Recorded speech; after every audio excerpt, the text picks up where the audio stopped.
আচ্ছা, এই যে পদ্ম পুরস্কার সেটি জিতলে কি তার সঙ্গে কোনো আর্থিক সুবিধা পাওয়া যায়, অথবা এই পদ্ম পুরস্কারের সঙ্গেই বা কি কি দেওয়া হয়? আজকের এই ভিডিওতে আমি বলবো পদ্ম পুরস্কারের ব্যাপারে। পদ্ম পুরস্কার, যেটি ভারতের দ্বিতীয় সর্বোচ্চ সিভিলিয়ান অ্যাওয়ার্ড। এই অ্যাওয়ার্ড কাকে দেওয়া হবে তা ঘোষিত হয় প্রতি বছর 25শে জানুয়ারি এবং 1954 সাল থেকে এই পুরস্কার প্রদান শুরু হয়। পদ্ম পুরস্কার তিন ধরনের। এক, পদ্ম বিভূষণ, যেটি প্রথম সর্বোচ্চ সবচেয়ে বড় কাজের ক্ষেত্রে।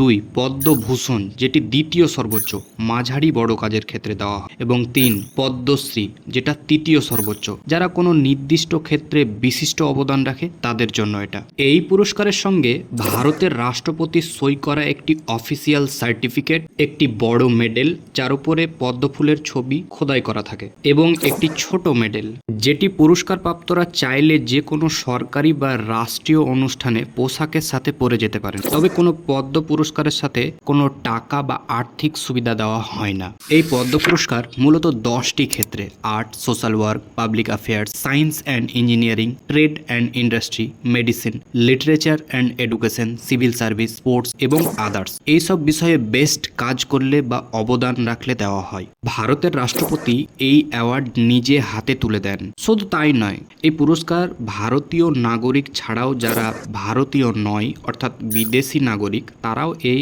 অ্যাওয়ার্ড পেয়ে থাকেন।